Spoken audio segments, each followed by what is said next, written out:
கர்த்தருக்கு பிரியமான சகோதரர்களே, ஆண்டவரும் மர்ம இரட்சகருமாகிய ஆண்டவராக இயேசு கிறிஸ்துவின் ஒப்பற்ற நாமத்தினாலே இந்த அதிகாலை வேலைக்கான அன்பின் வாழ்த்துக்களை தெரிவித்துக் கொள்கிறேன். தியானிக்கும்படியாக தெரிந்து கொள்ளப்பட்ட வேத வசனம் மத்தேயு சுவிசேஷம் 1ஆம் அதிகாரம் 3ஆம் வசனம், பிறகு 5ஆம் வசனம், 6ஆம் வசனங்கள். என்னோடு கூட உங்களுடைய வேதாகமத்தை திறந்து வாசியுங்கள். மத்தேயு சுவிசேஷம் 1ஆம் அதிகாரம் 3ஆம் வசனம், பிறகு 5, 6ஆம் வசனங்கள். யூதா பாரேசையும் சாராயையும் தாமாரிடத்தில் பெற்றான். பாரேஸ் எஸ்ரோமை பெற்றான். எஸ்ரோம் ஆராமை பெற்றான். 5ஆம் வசனம். சல்மோன் போவாஸை ராகாபினிடத்தில் பெற்றான். போவாஸ் ஓபேத்தை ரூத்தினிடத்தில் பெற்றான். ஓபேத் ஈசாயை பெற்றான். ஈசாய் தாவீது ராஜாவை பெற்றான். தாவீது ராஜா உரியாவின் மனைவியால் இருந்தவரிடத்தில் சாலமோனை பெற்றாள். தேவன்தாமே இந்த வசனங்களை ஆசீர்வதித்து நம்மோடு கூட பேசுவாராக.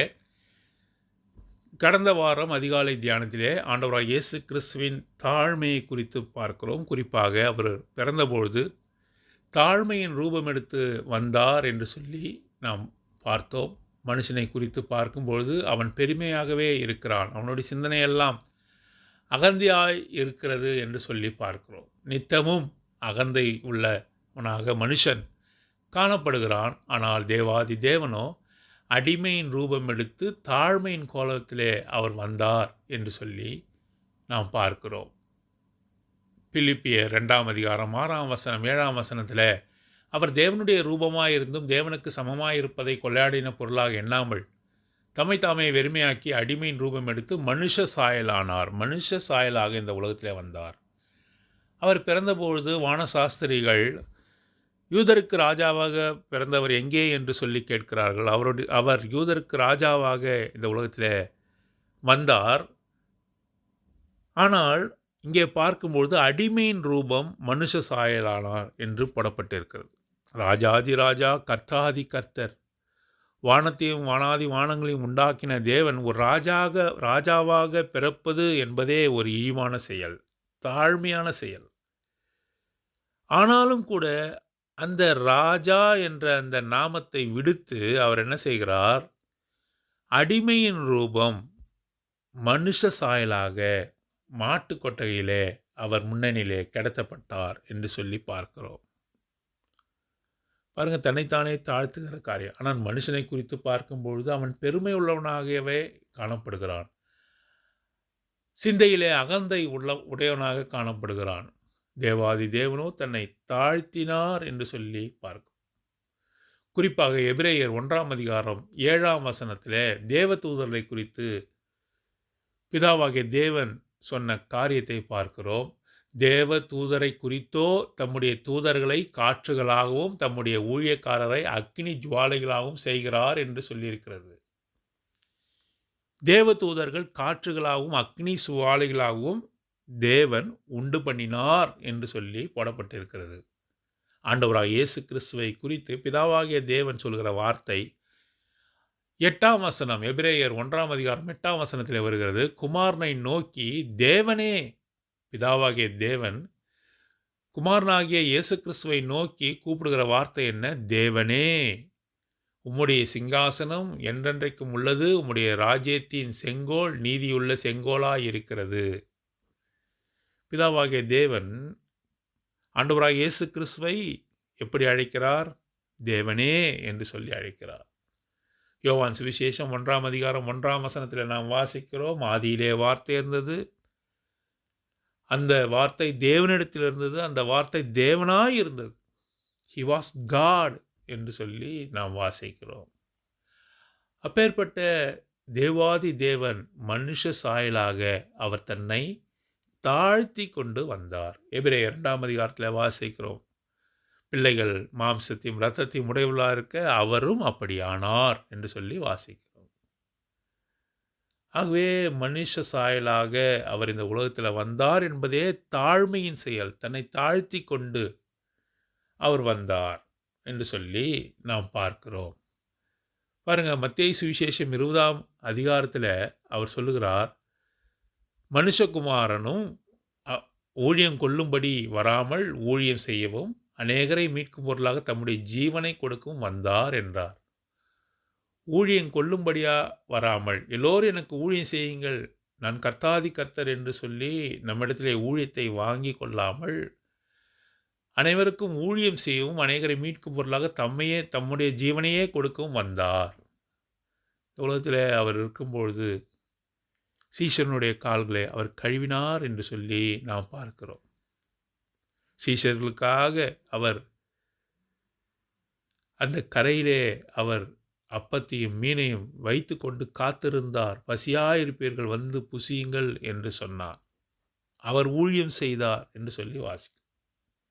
தேவாதி தேவன் மனுஷ சாயலாக மாறி அடிமையின் ரூபம் எடுத்தார் என்று சொல்லி வாசிக்கும். ஆனால் மனுஷனை குறித்தோ அவன் அகந்தையிலே, அவன் சிந்தையிலே அகந்தை உள்ளவன் என்று சொல்லி வாசிக்கிறோம். பெருமை உள்ளவனாகவே மனுஷன் காணப்படுகிறான். கண்களின் இச்சை, ஜீவனத்தின் பெருமை, மாம்சத்தின் பெருமை என்று சொல்லி நாம் வாசிக்கிறோம். ஆகவே அவனுடைய மாம்சம் பெருமை உள்ளது, அவனுடைய ஜீவனம் பெருமை உள்ளது. கண்களிலே இச்சை உடையவனாக மனுஷன் காணப்படுகிறான். தேவாதி தேவனோ தன்னை தாழ்த்தி கொண்டு வந்தார் என்று சொல்லி நாம் வாசிக்கிறோம். இந்த தாழ்மையின் சிந்தைத்தான் நமக்குள்ளாக இருக்க வேண்டும் என்று சொல்லி பிலிப்பியர் 2ஆம் அதிகாரத்திலே வாசிக்கிறோம். கிறிஸ்து இயேசுவின் சிந்தை உங்களில் இருப்பதாக. ஏன் இதை அடிக்கடி சொல்லுகிறோம் ஏனென்று சொன்னால், இதை நாம் நினைப்பூட்டிக் கொண்டே இருக்க வேண்டும். அப்போஸ்தலன் பவுல் சொல்கிறார், இதை நீங்கள் நினைப்பூட்டிக் கொண்டே இருக்க வேண்டும். இல்லை என்று சொன்னால் மனுஷன் உடனடியாக பெருமைக்குள்ளாக செல்வான். அவன் பெருமைப்பட ஆரம்பித்தால் தேவன் அவனுக்கு எதிர்த்து நிற்பார். நாமும் கூட எப்பொழுதுமே இந்த தாழ்மையின் சிந்தை நமக்குள்ளாக வர வேண்டும். அப்போஸ்தலன் பவுல் கற்றறிந்த அறிஞராக இருந்தாலும் கூட நான் எல்லோராலும் துடைத்து போடுகிற கந்தையான துணி என்று சொல்கிறார். நான் அப்போஸ்தலர் எல்லோரிலுமே சிறியவன் என்று சொல்கிறார். அவர் எல்லோரை விடவும் படித்தவர். அவர் சொல்கிறார், எல்லோரை விடவும் நான் சிறியவன், எல்லோராலும் துடைத்து போடப்படுகிற துணி என்று சொல்கிறார்.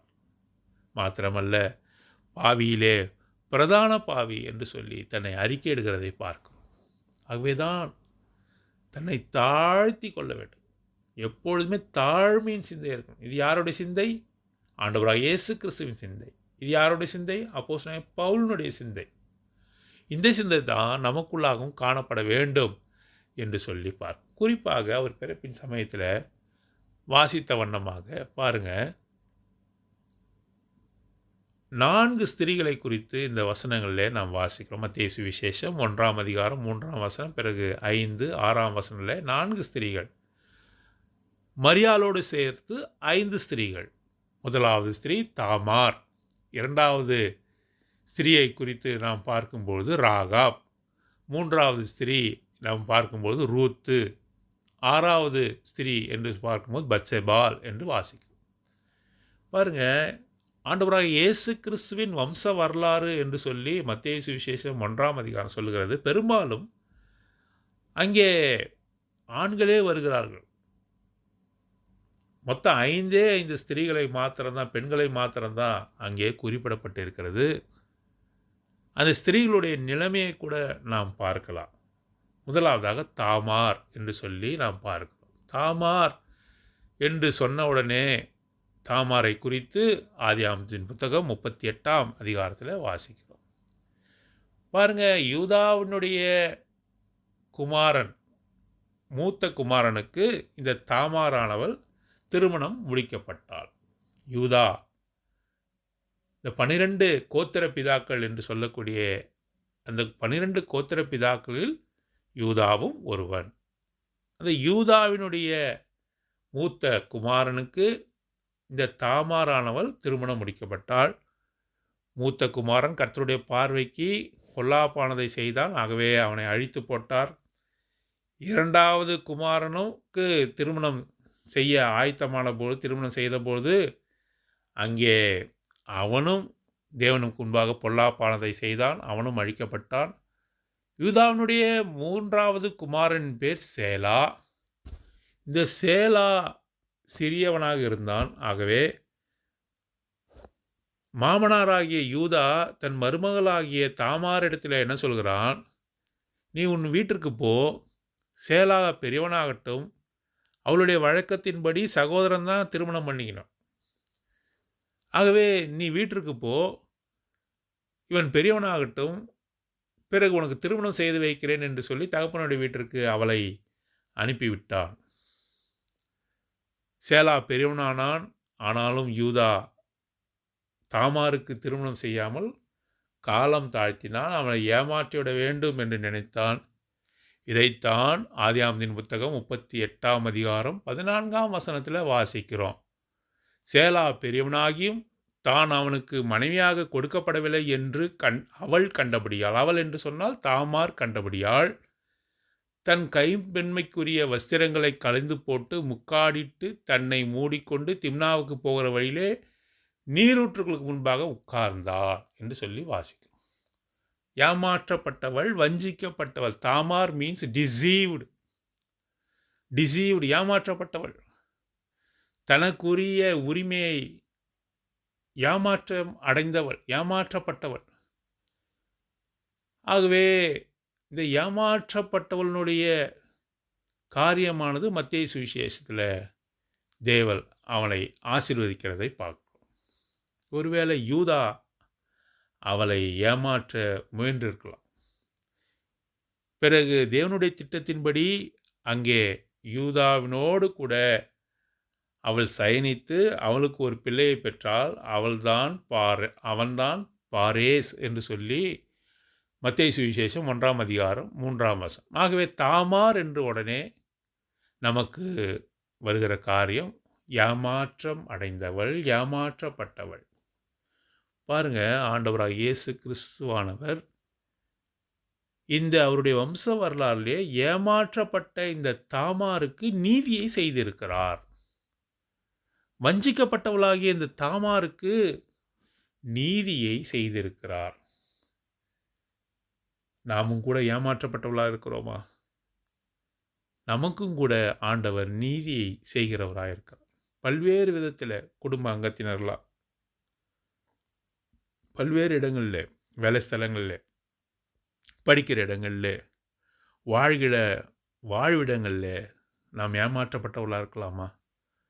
நம்ம ஏமாற்ற எல்லோரும் துணிகிறார்களா? அப்படி என்றால் ஏமாற்றப்பட்ட உனக்கு ஆண்டவரிடத்திலே பங்கு உண்டு. He is all inclusive Christ. He humbled himself. அவர் தன்னை தாழ்த்தினார். யாருக்காக? தாமாருக்கும் இடம் கொடுக்கும்படியாக. வஞ்சிக்கப்பட்ட இந்த தாமாருக்கும் இடம் கொடுக்கும்படியாக அவர் தன்னை தாழ்த்தினார் என்று சொல்லி வாசிக்கிறோம். 2வது ஸ்திரியை குறித்து நாம் வாசிக்கிறோம். ராகாப். யோசுவா 2ஆம் அதிகாரத்திலே வருகிறது. இந்த ராகாப் யாரு? ஒரு வேசி. ஒரு வேசி தனத்திலே இருக்கக்கூடிய ராகாப் என்ற அந்த அந்நிய ஸ்திரியை குறித்து நாம் யோசுவா 2ஆம் அதிகாரத்திலே நாம் வாசிக்கிறோம்.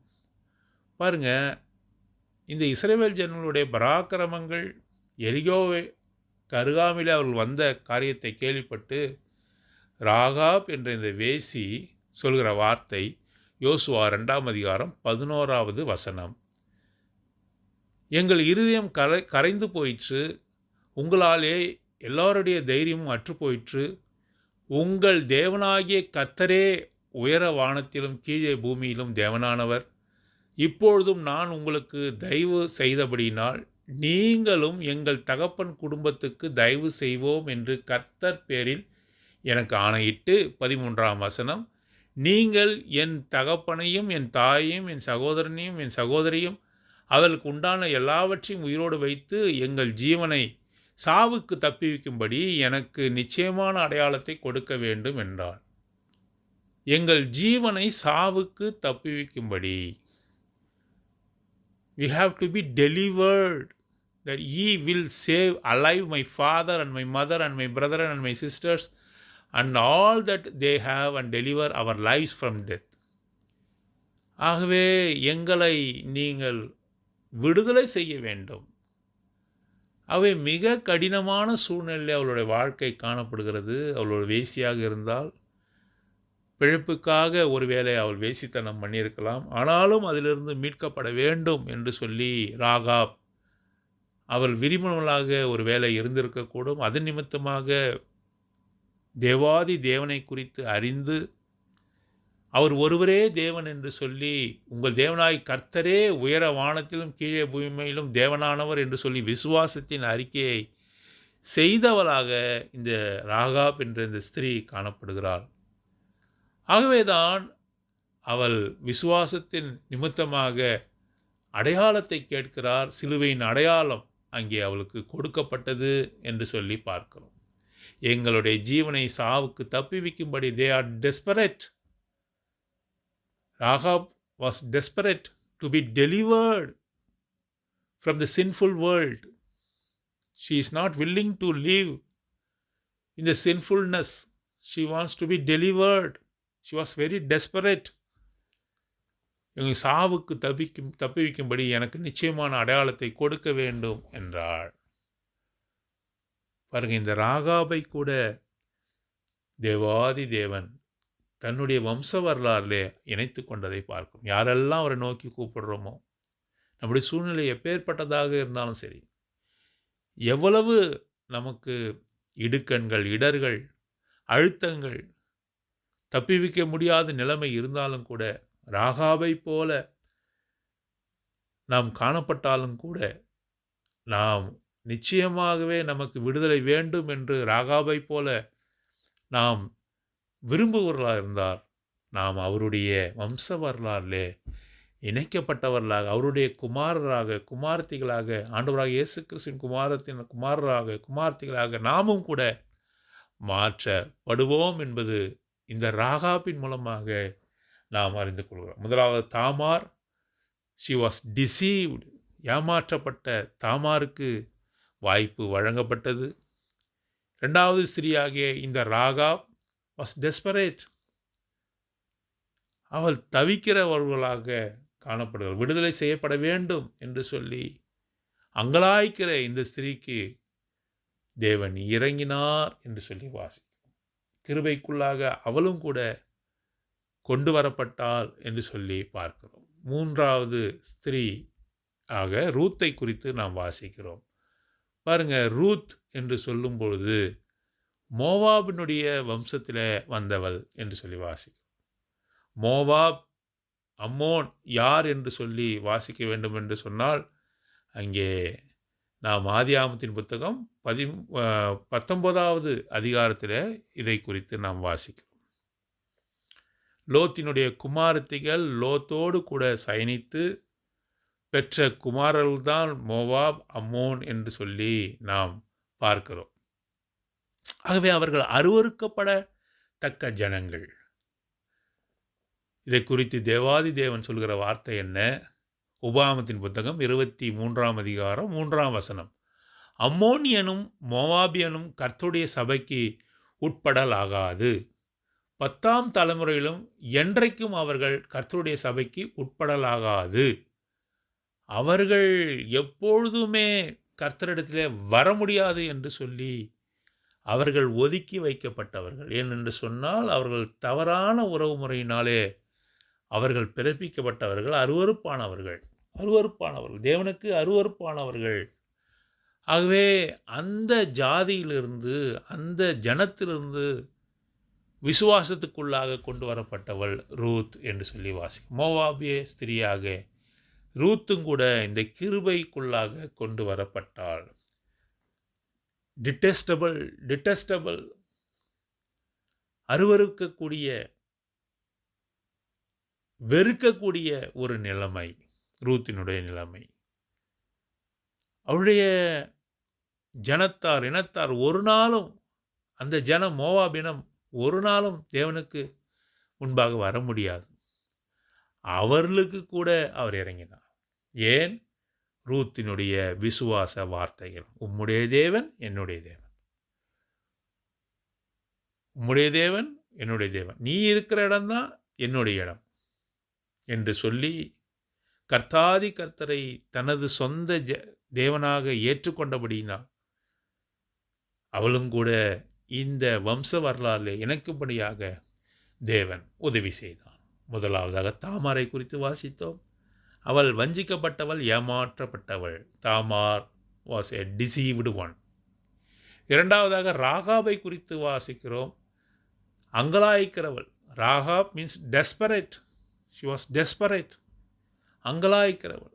தனக்கு விடுதலை வேண்டும் என்று சொல்லி, தன்னுடைய நிலைமையிலிருந்து விடுதலை வேண்டும், நான் அழிந்து போகக்கூடாது என்று சொல்லி அங்கலாய்த்து ஜீவனை விரும்பினவள். கர்த்தரே தெய்வம், உயரவானத்திலும் தாழபூமியிலும் கர்த்தரே தெய்வம் என்று சொல்லி அறிக்கையிட்டவள். மூன்றாவதாக ரூத். அருவருக்கப்பட்ட ஒரு ஜனத்திலிருந்து வந்தவள். அவளுடைய விசுவாச வார்த்தை நிமித்தமாக அவள் தேவாதி தேவனை அண்டிக் கொண்ட காரியத்தின் நிமித்தமாக அவளும் கூட தேவனுடைய அந்த வம்ச வரலாறிலே இணைக்கப்படும்படியாக ஆண்டவர் உதவி செய்தார். கடைசியாக பார்க்கும்போது பத்சேபாலை குறித்து வாசிக்கிறோம். பத்சேபால் என்று சொன்ன உடனே எல்லாவற்றிலும் அவளிடத்திலிருந்த எல்லா ஆசீர்வாதமும் எடுக்கப்பட்டவள், ஆசீர்வாதத்தை துளைத்தவள். Bathsheba was a deprived woman. She was deprived of her husband. She was deprived of her son also, of her life also. அருமையான ஒரு வாழ்க்கை, உத்தமமான ஒரு புருஷனுக்கு, அன்பான ஒரு புருஷனுக்கு வாழ்க்கைப்பட்டாள் பத்சேபா. ஏத்தியன் ஆகிய அந்த மனுஷனுக்கு அவள் வாழ்க்கைப்பட்டாள். தாவீது தேவனுடைய மனுஷன் அவள் மீது மோகம் கொண்டு அவளை பலாத்காரமாக அவளை தன்னிடத்திலே சயனிக்கும்படியாக, தன்னோடு கூட இருக்கும்படியாக அழைத்து கொண்டாள்.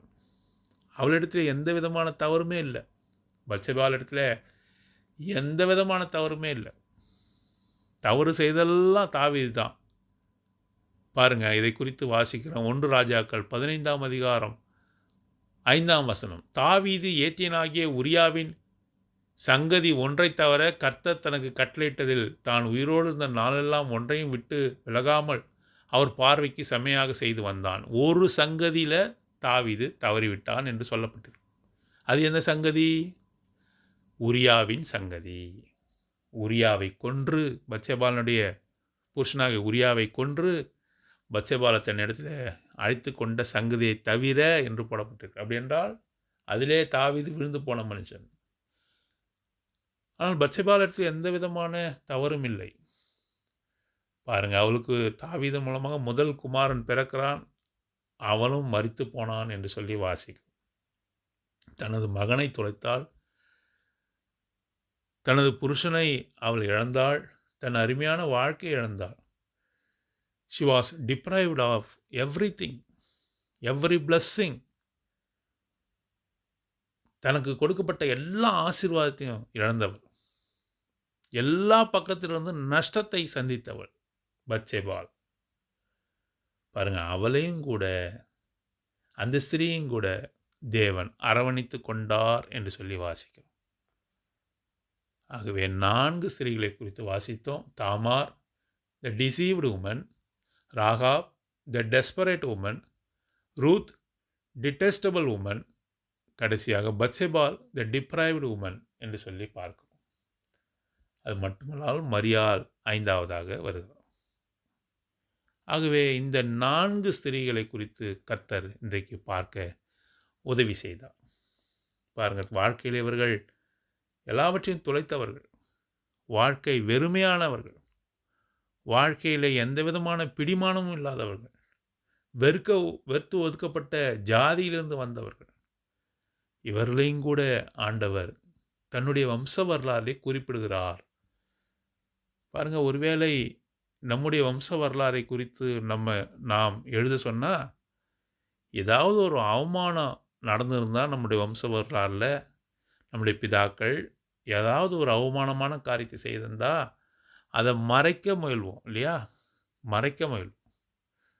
ஏதோ ராஜவம்சத்தை போல நம்ம என்ன பண்ணுவோம்? நம்மை காட்டிக்கொள்வோம்.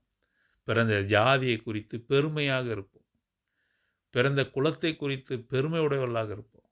நான் யார் தெரியுமா, என்னுடைய குலம் என்ன தெரியுமா, என் கோத்திரம் என்ன தெரியுமா என்று சொல்லி மனுஷன் பெருமை உடையவனாக, அவமானங்களை மறைக்கிறவனாக இருப்பான். ஆனாலும் ஆண்டவர் இவர்களெல்லாம் ஏற்றுக்கொள்ளணும்னு அவசியமே இல்லை. இருந்தபொழுதும் இந்த ஸ்திரீகளை குறித்து ஆண்டவர் தனது வம்ச வரலாறை ஏன் குறிப்பிட்டு வைத்திருக்கிறார் என்று சொன்னால், அவர் அவ்வளவாக தன்னை தாழ்த்தினார். ஒன்று. 2வது, அவர் சந்தோஷமாக இவற்றையெல்லாம் ஏற்றுக்கொண்டார். யாரெல்லாம் எப்பேற்பட்ட பாவத்தில் இருந்தாலும் சரிதான், வெறுத்து ஒதுக்கப்பட்ட நிலைமையில் இருந்தாலும் சரிதான், மன்னிப்பை கேட்டு வரும்பொழுது கர்த்தரே தெய்வம், உயரவானத்திலும் தாழ பூமியிலும் அவரை தவிர வேறு தெய்வம் இல்லை என்று சொல்லி அங்கே ராகாவை போல அறிக்கையிட்டு வருபவர்களுக்கு ஒரு காலமும் தேவன் தன்னை மறைத்து கொள்ளவில்லை. அவர்களையும் அரவணைத்து கொள்கிறார் என்பதைத்தான் நாம் பார்க்கிறோம். ஆகவே அவருடைய கைகள் கரங்கள் குறுகி போகவில்லை. அவருடைய கிருபைக்கு அளவில்லை. அவருடைய அன்புக்கு அளவில்லை. மனுஷனுடைய அன்புக்கு அளவு இருக்கிறது. இம்மட்டும்தான் நான் உன் மீது அன்பு செலுத்துவேன், இதற்கு மேலே நான் செலுத்த மாட்டேன். ஆனால் ஆண்டவருடைய அன்பு எப்படிப்பட்டது? எல்லோரையுமே இணைத்து கொள்கிற அன்பு. ஒரே ஒரு காரியம்தான், தன்னை ஒப்பு கொடுத்து வருகிறவர்கள், பாதிக்கப்பட்டவர்கள், அவர்களை ஏற்றுக்கொள்கிற அன்பு. நாம் அப்படி இருக்கிறோமா? நாம் எப்பொழுது பாதிக்கப்பட்டவர்கள், நமக்கு துரோகம் செய்தவர்கள், அருவருப்பானவர்கள் ஏற்றுக்கொள்ள முடியும்? இந்த கிறிஸ்துவின் சிந்தை நமக்குள்ளாக இருக்கும்போது தான். கிறிஸ்துவின் சிந்தை என்றால் என்ன? தாழ்மையின் சிந்தை, தாழ்மையின் சிந்தை, தாழ்மையின் சிந்தை. ஆண்டவர் அடிக்கடி நமக்கு அறிவுறுத்துகிற காரியம் தாழ்மையின் சிந்தை என்று சொல்லி நாம் பார்க்கிறோம். ஆகவே ஆண்டவரே இவ்வளவு மோசமான நிலைமையில் இருந்த இந்த ஸ்திரீகளை கூட அவர் ஏற்றுக்கொண்டார் என்று சொன்னால் நாம் எப்படிப்பட்டவர்களாக இருக்க வேண்டும்? நாம் எப்படிப்பட்டவர்களாக இருக்க வேண்டும்? எல்லோருக்கும் கீழானவர்களாக நம்மை நினைத்து, மாத்திரமல்ல நம்ம செயல்களும் அப்படி தான் இருக்கணும் என்று சொல்லி ஆண்டவர் விரும்புகிறார். அந்த சிந்தனைத்தான் இன்று அதிகாலையில் நம்மிடத்தில் அவர் பேசி கொண்டிருந்தார். ஆகவே இதற்கு கீழ்ப்படிவோம். அவர் பிறப்பின் செய்தியிலே இவ்வளவு காரியங்கள் இருக்கிறது. ஆகவே அவரை போல தாழ்மை உள்ளவர்களாக நாமும் கூட காணப்பட தேவன்தாமே நமக்கு உதவி செய்வாராக. அன்பும் கிருபையும் உள்ள பரலோக பிதாவே, இந்த காலை வேளைக்காக ஸ்தோத்திரம். எங்களோட கூட மட்டுமாக பேசினீர், நன்றி செலுத்துகிறோம். ஆண்டவரே, எல்லோரையும் அரவணைத்து கொள்ளும்படியான அன்பு உம்மிடத்திலே இருந்தது. நீர் அன்பாகவே இருந்தீர். எல்லோரையும் மன்னித்தது. உம்முடைய கிருபை பிரசன்னமானது, உம்முடைய அன்பு பிரசன்னமானது. பாவியிலாக இருக்கையில் எங்களை நேசித்தீர். எப்படி நேசித்தீர்? இந்த உலகத்திலே மனுஷ ரூபமாக உம்மை தாழ்த்தி இறங்கி வந்து எங்களுக்காக சிலுவையை மறித்து உம்மை தாழ்த்தி எங்களை நேசித்தீரே. நன்றி செலுத்தி துதிக்கிறோம். ஆண்டவரே, நாங்கள் இந்த பெருமையின் சிந்தை, பிசாசினோட சிந்தை எங்களிடத்தில் காணப்படுகிறது. ஆண்டவரே, எப்பொழுதுமே இந்த தாழ்மையின் சிந்தை காணப்பட உதவி செய்தார். ஆண்டவரே, ஆண்டவர் வேலையாளை போல ஆண்டவரே இந்த உலகத்தில் நீ இருந்தீர். நாங்களும் கூட அப்படிப்பட்டவர்களாக காணப்பட நீதான் உதவி செய்யும். பெருமை வேண்டாம், அகந்தை வேண்டாம், கண்களின் நிச்சயம் வேண்டாம், ஜீவனத்தின் பெருமை வேண்டாம், மாம்சத்தின் பெருமை எங்களுக்கு வேண்டவே வேண்டாம். ஆண்டவரே, நீர்தாமே கிரியை செய்யும். ஆண்டவரே, இதெல்லாம் எங்களிடத்திலிருந்து எடுத்து போட பரிசுத்த ஆவியானவர் வல்லமையாக கிரியை செய்ய ஒப்புக் கொடுக்கிறோம். இதெல்லாம் எங்களிடத்தில் காணப்படுகிறது என்பதை ஒத்துக்கொள்கிறோம். உம்மால் மாத்திரமே இவற்றையெல்லாம் எடுத்து போட முடியும். ஒப்புக் கொடுக்கிறோம். பெரிய காரியங்களை செய்யும். நீரே ஆண்டவரே எங்களிடத்தில் பெருக வேண்டும், நாங்கள் சிறுக வேண்டும். ஆண்டவரே, கிறிஸ்துவானவர் எங்களுக்குள்ளாக உருவாக வேண்டும். ஆண்டவரே, நாங்கள் சிறுக வேண்டும், நீர் பெருக வேண்டும் என்று சொல்லி ஒப்பு கொடுத்து இந்த ஜெபத்தை அருமையாண்டவராக இயேசு கிறிஸ்துவின் ஒப்பற்ற நாமத்தில் நல்ல பிதாவே, ஆமேன்.